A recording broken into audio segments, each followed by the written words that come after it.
Welcome, everyone. This is Coaching in Session. My name is Michael Rearden, and I will be your mindset coach today. And today we're going to be talking about mindset with another mindset coach.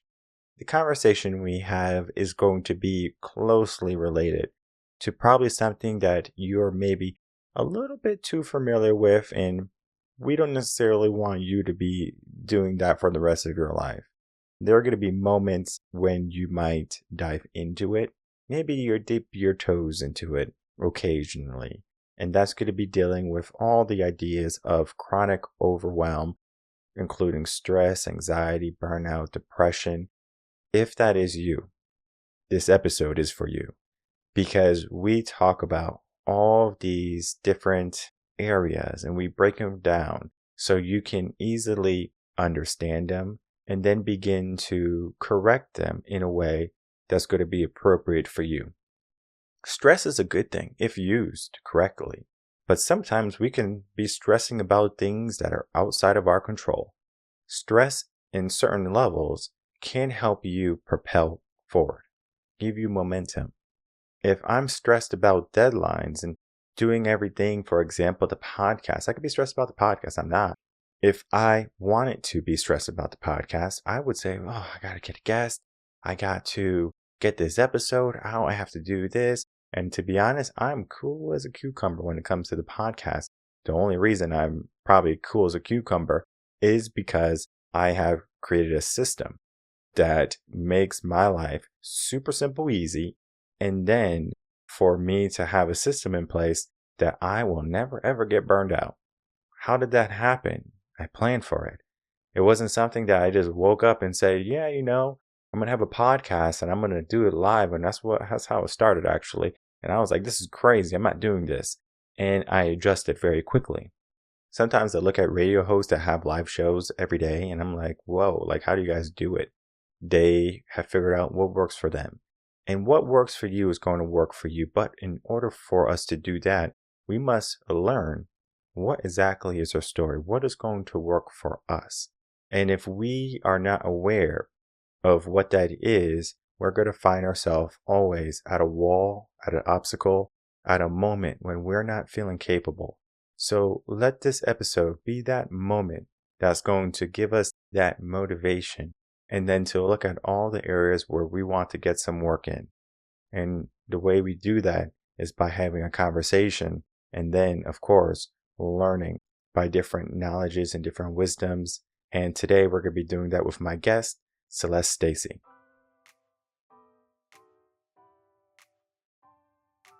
Welcome, Celeste Stacey, to Coaching in Session. How are you doing today? I am doing great, Mike. How are you? Doing well. Thanks so much for coming on. Today, I have you on as a mindset breakthrough coach, and mindset is something near and dear to my heart. I am a mindset coach, as everyone else is aware, and I just love mindsets, all the nuances to mindset. And I love speaking with other mindset coaches because 5 or 10 mindset coaches into a room, everyone's going to have different perspectives and different takes on certain things. And from there, you can start to look at things in a dynamic view where it's not going to be always a straight shot. So we're going to have a great conversation talking about your work. In your own words, tell the world who you are, what you do, and how you help. Sure.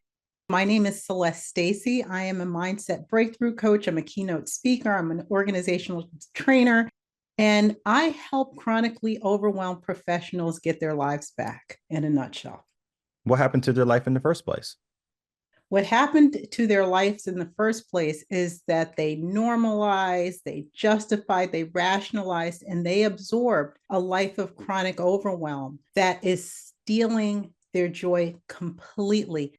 They are at a point in their life where they're feeling chronically this underlying current of mental restlessness that will not let them feel completely relaxed, will not let them feel free. And that's even if they are away from what they consider to stress them out. Say it's a job, say it's a family situation. Even when they're on vacation, they cannot get rid of that underlying current of mental restlessness that I call a hum. And we could talk about that further. So I help them break free from that hum, and I help them live lives that they actually love, enjoy life again, actually become a participant in something that they actually want for themselves instead of being the fixer, the go-to person, the over supporter in their lives.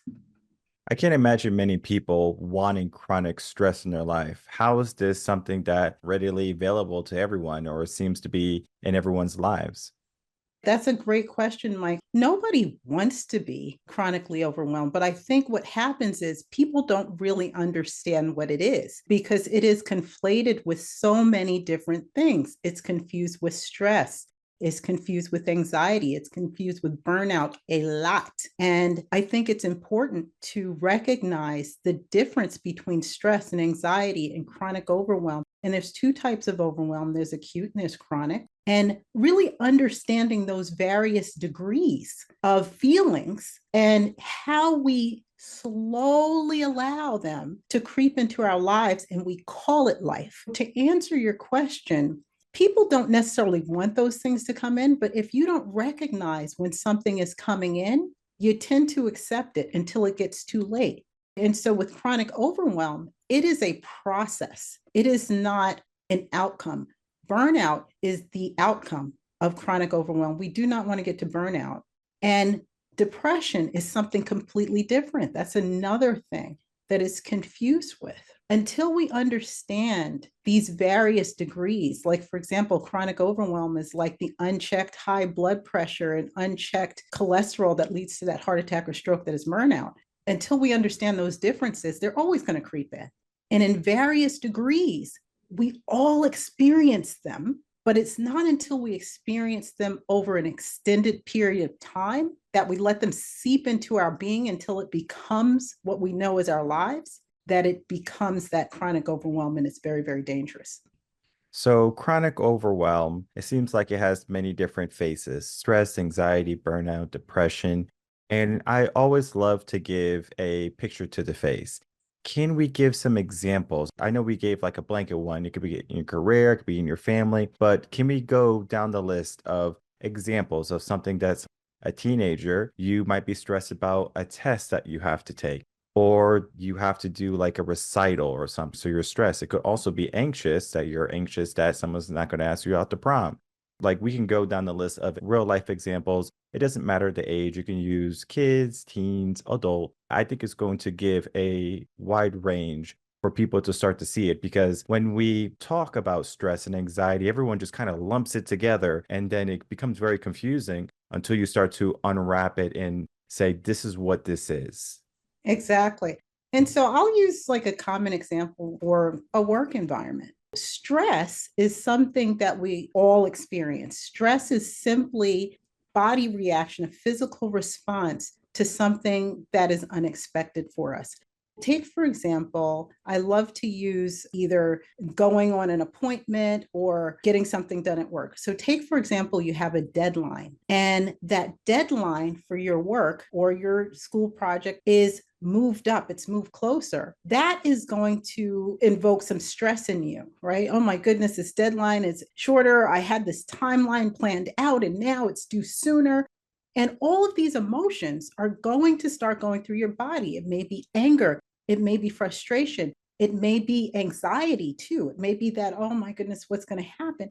It may be a whole bunch of things that well up within us, and all of us experience stress. But when you break through that, that stress is gone, right? When you find a way to break through, when you say, okay, this is something I have to deal with, and you get into that cadence, that stress is gone. Anxiety is another level up. Anxiety is a preoccupation with worrying and what if. So in that same situation where your deadline was moved up and you're stressed out, anxiety is saying, oh my goodness, what if I don't get this done? And if I don't get this done, what if that's going to affect my future prospects if you're in school? What if that's going to affect my grades? If this affects my grades, what if I don't get into the school I want to get into? If it's a work situation, what if that I'm not going to get that promotion? What if my review is bad? That's anxiety, all of those what ifs. And we can go into a downward spiral with the what ifs.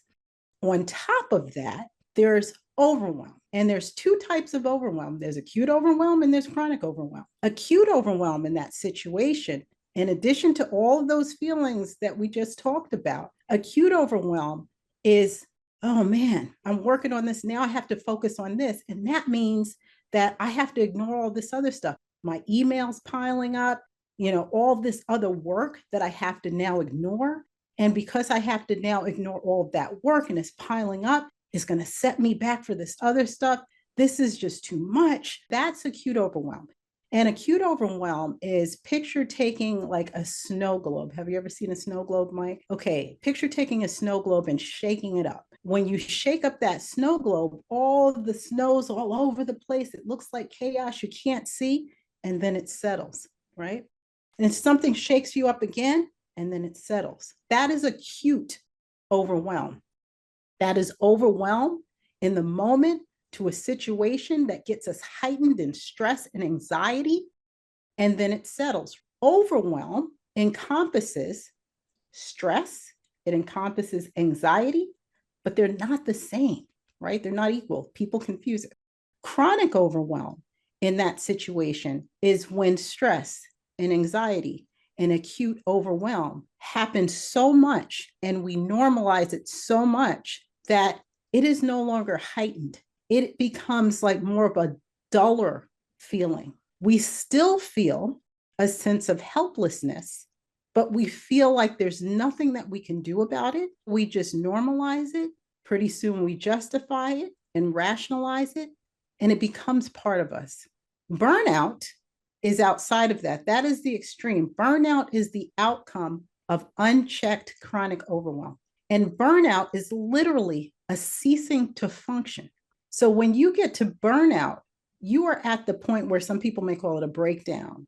Some people may call it like this traumatic event. When you are at burnout, you are literally ceasing to function. You are no longer productive, or your productivity is 10% or less. You are emotionally depleted to the point where you are ready to go into some sort of institution, or you are at the point of extreme crisis. That is burnout. Depression is something completely different. And these all can be confused with each other because they have symptoms that overlap and they look the same. Depression is, and when I speak to people who are in depression or feel depressed, they tell me that depression feels like it is a struggle to go on just one more day. It is a struggle to stay alive just one more day. That's what depression looks like. Chronic overwhelm is not that. They should not be confused. And that's why it's so important to know the difference in all of these varying degrees, because God forbid we confuse depression with chronic overwhelm and burnout. They're not the same. This is a matter of saving a life if we do.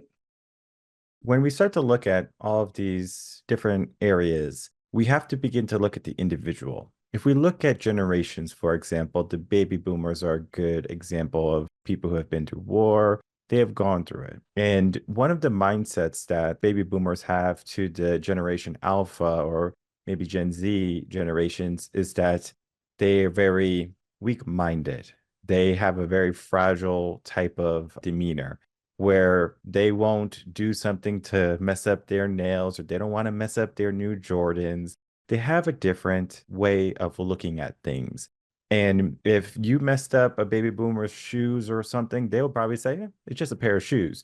But if you mess up Gen Z, maybe even a millennial shoes, oh my God, it's the end of the world. Where has this normalization of, I guess you could say, all of these chronic things from stress, anxiety, we can be depressed that our shoes got messed up. I mean, we are living now in new mindsets. And is this something that's going to be systemic to society where it's just as we go on, there's going to be things that just become normalized because it's easy? Or is it something that unknown to it?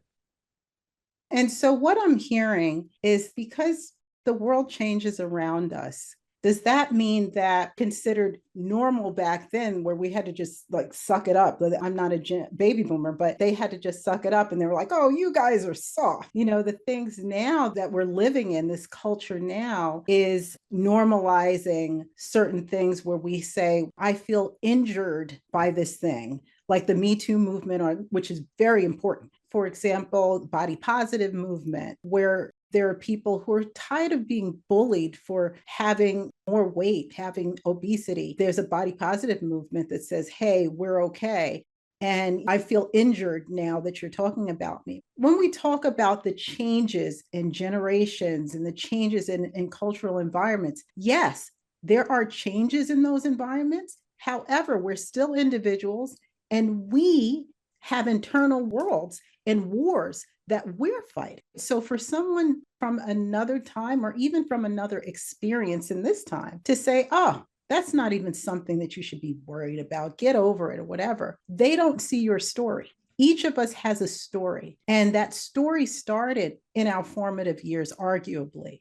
We take a lot of guilt and shame from our years up to the age of 18. From that, we make certain decisions. From that, we form different perspectives of the world. And from those perspectives, we either become overwhelmed or we don't. Each person is different. So, for example, you can have two kids, even twins, grow up in the same household with the same experience. However, the meaning that each of them gives to that experience could be completely different. Why? Because we're individuals. Even if someone tells us to think a certain way, the mind is a funny thing and it's going to go its own way anyway. One twin can say to the other twin, we grew up in the same household. Stop your complaining. But that's that twin's view. The other twin is saying, you know what? I saw the same thing that you saw. And this is the meaning I got from it. This is the experience I had. There is no, oh, we grew up in a culture that's normalizing things. And so our mindsets are shifting in the same way. It will never shift in the same way personally. Culturally, yes. Personally, no, because we're individuals. I have a story. I'm not because I say it quite a bit on the podcast, and I think I said it for past guests because it's just a brilliant story about the idea of perception. And it's very similar to what you said, how you can have two twins with just different views on how they grew up. And even in, my family, I have a brother, I have a sister, we have different views on how we grew up. I love growing up without lights and hot water and stuff like that. It made me tougher.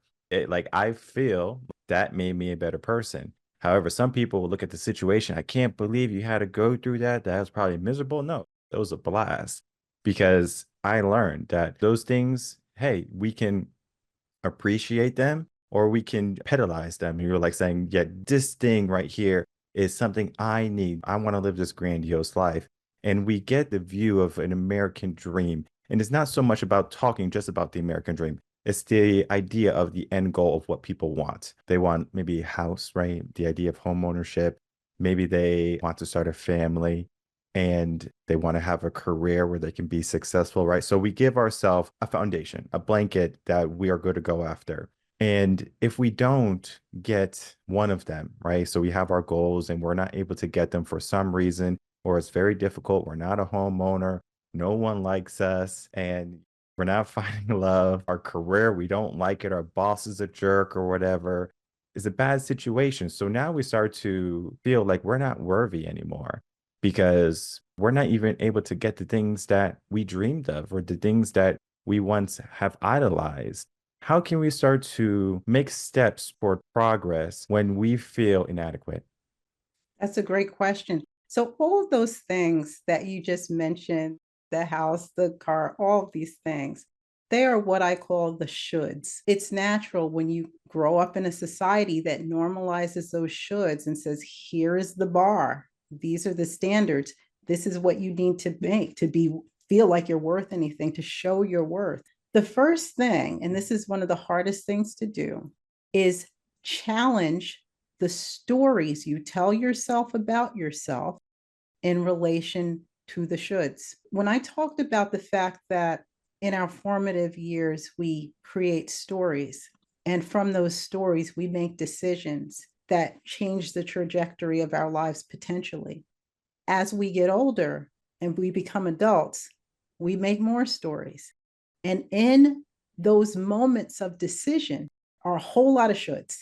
And when we encounter a should and say, oh my goodness, I don't have this thing, and because of that, I do not feel worthy, it's important to really analyze and evaluate your own personal definition of value. So, for example, I work with people who are really conflicted by those shoulds. And so for one person, this person mentioned that they always wanted this huge house or whatever. But when they really looked at their lifestyle and where the house was located, they realized that what they liked, they wanted to live by the water. They loved seeing people walk by their window. And where that house was located, they would get none of that. And they said, well, why am I so fixated on this particular house? Because that house represented a certain status in society. That house was a way to say, hey, you've made it. However, instead of looking at a living space, I challenge to look at a lifestyle. How do you want to live?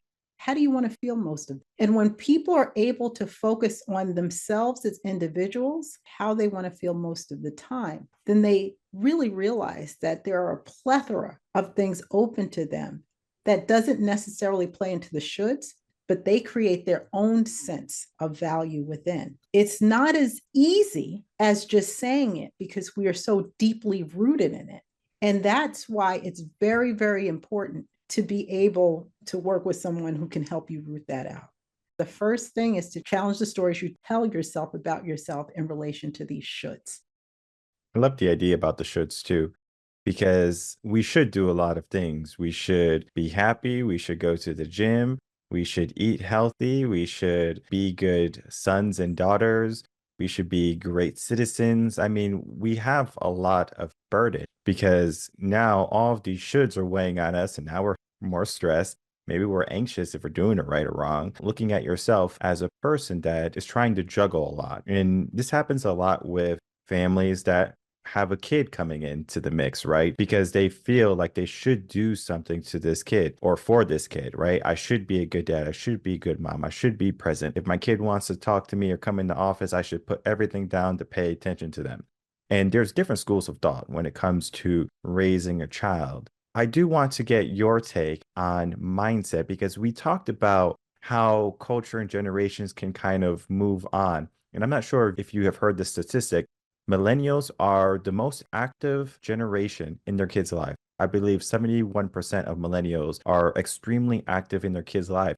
And the reason is because their parents were not in their life. They wanted their parents to say, I love you, son. I love you, daughter. Going to their games and recitals and doing things with them, playing with them, running with them. Now they're filling in that gap that they didn't have when they were growing up. But the issue, even though it's not an issue yet, is that child is going to have that and they could take it for granted because they don't understand what they had. Sometimes we have to look at the things that happen, the things that are missing for us to start to make some changes, for us to say, you know what, that wasn't good. I want to make the changes. But if it was always present, we can take it for granted. There's a whole dynamic to that. But what's your take on raising children, going on to next generations, and then filling in the gaps that we might have felt were missing for us? So I have personally witnessed what you said with the trend with millennials. My nephew and his wife and the millennials that I see, they are so dedicated to their children. Now, everyone has a different story. If you had a story where maybe you didn't have a parent there or something, you realize, and these millennials all over the place who are very involved and were in that situation, realize that their parents' story didn't have to be their story and their kid's story doesn't have to be what they experienced. Also, again, I emphasize that every person's story is unique. If you grew up in a nuclear family, whether it was back then or now, and of course, it's your frame of reference, it's something you take for granted. Whereas in the future, something happens in your relationship where there's only one parent, maybe another parent died or something like that. It's still about the meaning you give it. There's no hard, fast rule about the fact that someone may or may not have grown up in an environment that looked like somebody else's. It is truly the meaning that they give it. Just like you said, Mike, when you grew up with your siblings without electricity, you saw it as an adventure. You saw it as a growth building type of thing. And they may have looked at it and said, you know, that really stunk. That was horrible. It's going to be the same way with everyone else in those situations. The one thing to know, and what I love to say, is that you are the constant. No matter what environment you are thrown into, no matter the chaos, no matter the people around you, The most important thing to know is, who am I? What's my story? How do I feel about this outside of what it's supposed to look like? So many of us miss the jewels that are all around us in life because we think something is supposed to look a certain way. And we're looking for that one thing that looks like that. And all around us is the answer. I invite your listeners, your viewers, when you're in a situation where you're just like, I took it for granted that my parents are there for me. I'm just going to take it for granted that my kids are going to have the same thing or whatever. I invite you to broaden your view of what support looks like, of what love looks like, of what wholeness looks like in the context of raising a child. Does wholeness look like a couple that's together that's always fighting, but hey, you got both parents, right? Or does wholeness look like a loving, supportive environment that may be raised by one person, a community, a grandmother, a grandfather, a sibling, an aunt and uncle? What does that look like? And what is the outcome that I want the recipient of my love to look like? What is that outcome that I want them to have? So if I'm raising a child, does it really matter how many people are raising that child with me? Or does it matter that that child feels healthy, whole, and supported? It's powerful because sometimes to stay in our story, where if we don't have a perfect situation, because we can easily look at other people's situations, we can look at movies with the happy endings probably 95% of the time. And then when we don't have that happy ending ourselves, we say, boo hoo, why me? And we do have to begin to take action too, but understand where we're coming from. Because if we are just going to take action where someone else has begun, we are not going to be taking our journey for what it truly is. We have to start from where we are. That means if you have no lights or no power and stuff like that, my kid will probably never go through that. But at the same time, I'll probably take them camping, and then for them to understand the aspect that what we have is because we make progress. I know what I want to do as a parent is progress. I want to teach progress. How if we're here and we're in a good place, how can we be better, right? Even if it's just a fraction better. And then even if you choose to stay the same, is there a benefit to that? If you choose to take a step back, what's the benefit to that? Because maybe I created something like this whole podcast and like the whole business. This is a lot of work. I don't expect for my kids to carry this, torch, this baton. It is daunting. And I don't expect everyone to do what I do because I understand that everyone has a different mindset, different work ethic. They have their own life. My life is not going to be instilled onto my kids. They get to choose to walk their own path, and I'm going to be there to support them in whatever path they want to go on. Because I can't be one of those baby boomers saying, "Oh, in my generation, I had no power, no lights, and I had to eat moldy bread."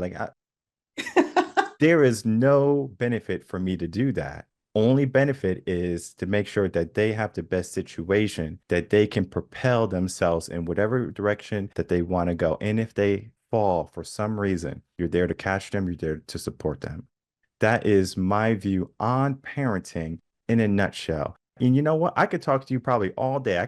Me and you could do 3 hours of conversation Absolutely. and we would have a wonderful conversation. I just love talking mindset with other mindset coaches. And I can tell that you truly love your work. And I can tell that your clients, they're in really good hands. But I do want to wrap this up. But before we do that, I want to get some final words from you and then for you to tell the audience where they can find you. Absolutely, Mike. Thank you. And of course, it's a pleasure to be here. And I feel like we could talk forever too. I love speaking with like minds.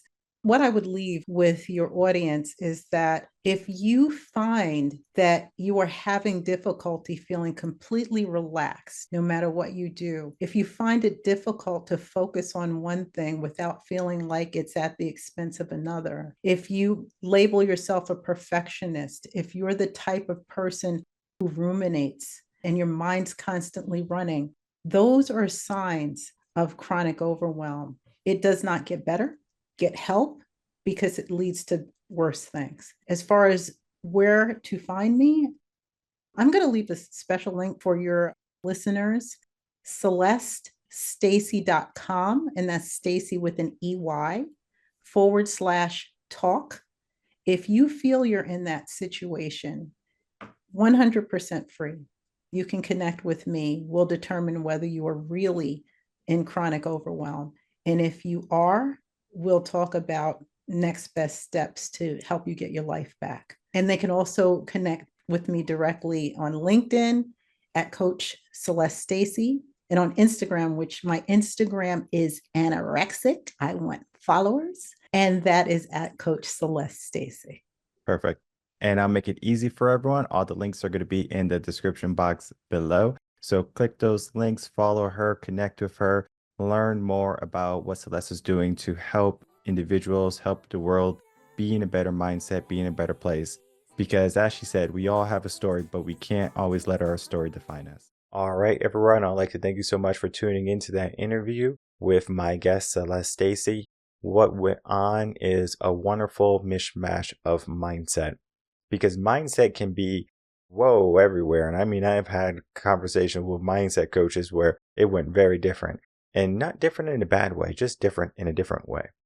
I love speaking with mindset coaches because you're not going to get the same mindset from just working with one mindset coach. And that's why I have all these wonderful coaches come on coaching in session. You can be the same thing, a mindset coach, a life coach, a career coach, a relationship coach. To be honest, it doesn't matter what type of coach you are. The only mission that needs to be there is that you want to help people, that you want to help the world go down a road where people understand that they have the power, they have the potential, they have the choice. And sometimes that choice is going to be stripped away from us. We do it sometimes unknowingly, where this happens and we give up and we relinquish our power. But we can be reminded. We can be reminded that we don't have to live in despair. We don't have to live with chronic overwhelm. We don't have to live in complacency or comfort. We get to choose how difficult or easy our life is. It depends on, I guess, your personality. If you are a person like me, the more challenging, the better. Easy is fun if you want to kind of go slow in the first lane on the highway. But for me, I like driving fast. I like being in the third lane. That's just me. That's my mindset. Which lane are you? Now, this is not to say stay in your lane, know where you need to be, right? You can change lanes, you can weave and out, you can live this way and live that way, because how I lived when I was a teenager is very different than how I live now in my 30s. I'm not going to say that the things that I did when I was younger were a detriment and I should be ashamed of them. That was my building blocks. Those are the steps that helped me get to where I was. I couldn't understand what I wanted until I was going through what I was going through. And we all have these challenges that we have to go through in life. Sometimes we get a challenge or a moment and we say, why me? Why do I have to go through this? We don't use it as the lesson in for what it is. I'm going to get religious for a minute. I don't typically get religious, but this is a great mindset to have. And you don't have to use the deity that I use. You can use any deity you want. Heck, you can use a spirit if you want. Where the saying is, God doesn't give you anything you can't handle. If that's the case, then you are equipped to handle everything. Sometimes we just need to be reminded that we can do something. And I did this constantly when I was a teacher, instructor, now as a coach. I remind people, who told you that you couldn't do something? The limiting beliefs that we have, the situations that we're currently living in that might not be the best. Who told you that you had to stay there? Sometimes it's a quiet acceptance where we accept what is given to us. But I have a different view. I say, well, why not change it? Why not go after what you want, truly want? Because I love the idea about the shoulds that we have, right? We should do this or we should be that. What do you want? Maybe you want something different. Maybe, at one point you wanted a castle and then now you just want a cabin in the woods. There's nothing wrong with changing your mind either. You can want a fast car one day and then you want a nice, EV car to be economical, and maybe save the environment. That's fine. Some people are going to say, I don't want to be like that. I want to drive my Porsche and I want to, go very fast, or I want to drive my diesel truck and go very fast and get 11 miles to the gallon. Hey, everyone has their own path. And we cannot look at someone's path and say, you're doing it wrong. You can't be doing that. You should be more considerate to the planet. You should be doing this. This is what I'm doing. It is easy to say that you're doing something, giving yourself an uplifting badge of honor and entitlement, and then looking down on somebody. But hey, if someone wants to do something, that's their life. Sometimes it could be a bit saddening when someone who has the potential chooses not to reach for it. I remember when I was out one time with the CEO. He has a big organization. And it was so funny because this is right before I was starting my business. And I was keeping things on the DL because I believe, or what I was believing at the time, is that you shouldn't tell people your moves until you make them. At the time, I was getting my business ready and I was creating everything. And then this guy, he's a multimillionaire. He was saying, well, you have to do this, you have to do that. And then one of the last things he had said to me was, he's like, well, when are you going to do it? Like, are you going to do it tomorrow? Are you going to do it next week? And then I basically said, well, I have it in the works. And you can see the look on his face. The look on his face was sadness. Like I tried to help this individual be better, but this person did not want to be better. Yet, I'm more of a mystery, which I'd like to be a mystery. Yet on the podcast, I'm kind of like an open book. But if you saw me in real life and you dealt with me in real life, you'll probably not know what I'm thinking. Perfectly fine. I'm just saying how people can want the best for you and then have intentions to see you do well.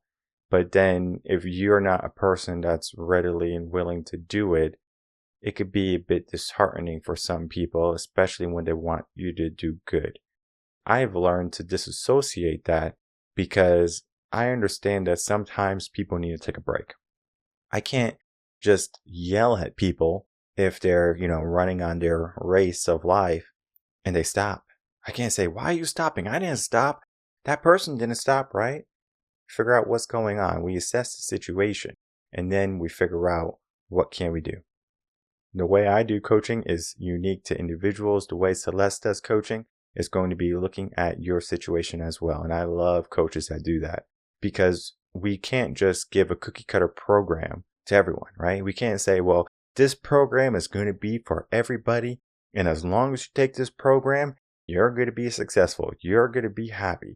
You're going to be living the life that you want. When truly what needs to happen is we need to create the awareness for where we are and where we want to be. We need to start to make some changes sometimes. And we cannot be afraid to make changes. The only person who can implement those changes is yourself. Yes, I can influence them. Yes, you can listen to the podcast every single day, but it doesn't mean you're going to take action. It's a nice idea to give yourself a wishful thought and a wishful idea and wait for someone or for something to happen good in your life. We are the drivers of our life. We get to make things happen. We have to take the initiative. So today, take the initiative. Check out the links in the description box below. Reach out to Celeste, learn more about what she's doing, and begin to inquire how you can start to change your story if it's not one that you want to be remembered for, or you want one to be your ending. The ending is what you decide. So decide something great. Again, links in the description box below. We're always here at Reven Concepts to help you along the way. Be the best person that you can be and that you want to be and that the world desires for you to be. It can cause some overwhelm maybe, right? Might be a little bit stressful. But dive deep for a moment. Maybe you might like the ending. My name is Michael Rearden. I'm a mindset coach. If you have any questions, email me coachinginsession@gmail.com. And I'll see everyone on the next episode of Coaching in Session. Until then, everyone take care.